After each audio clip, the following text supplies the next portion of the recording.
Then let's start with our very first speaker, who is Ben Mansky.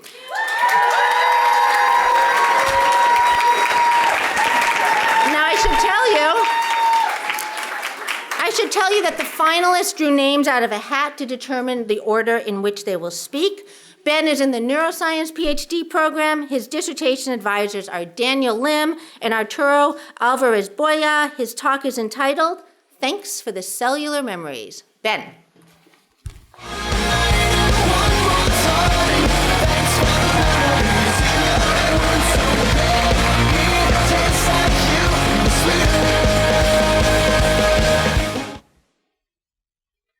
Every brain begins as a small handful of nearly identical stem cells, uncertain what their futures hold.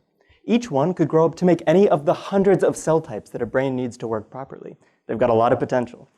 But to make the right types of cells for the right neighborhoods of the brain is not an easy task. In such a complicated organ, how can these stem cells figure out and remember who they are?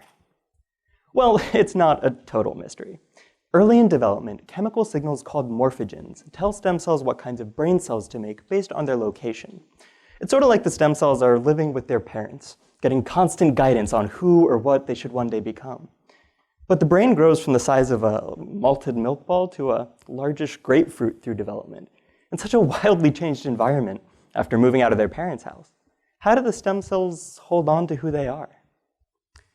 For a while now, scientists have generally assumed that stem cells are just constantly getting care packages chock full of morphogens from home. So I went ahead and removed their mailboxes. Even without morphogens, the stem cells could still remember where they came from.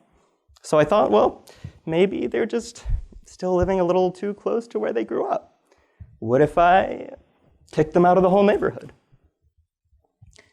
So I took some stem cells out of a mouse's brain, put them into the brain of a different mouse, and yet, somehow, they still made the right types of cells.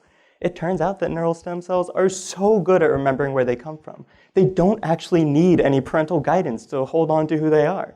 Note to all the helicopter parents out there. I'm looking at you. So if constant prodding from mom and dad doesn't keep these cells on the straight and narrow, what does? The first clue came from a protein called MLL1. When I removed MLL1 from these stem cells, they forgot a few key pieces of their identity. But the true test of identity is the kinds of brain cells that they make. So I took out some stem cells, interfered with their MLL1, and put them into the brain of a different mouse.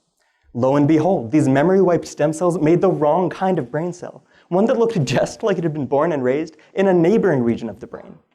Without MLL1, stem cells couldn't hold on to their memory of home.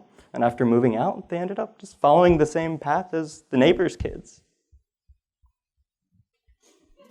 So, by uncovering how neural stem cells remember their identities, we could better understand the roots of some really difficult to treat neurodevelopmental disorders like autism. We could even harness these memories to make specific kinds of cells to repair injured brains. Most importantly, we're one step closer to figuring out how an organ as incredibly complex and exquisitely diverse as the brain comes to be. Thank you.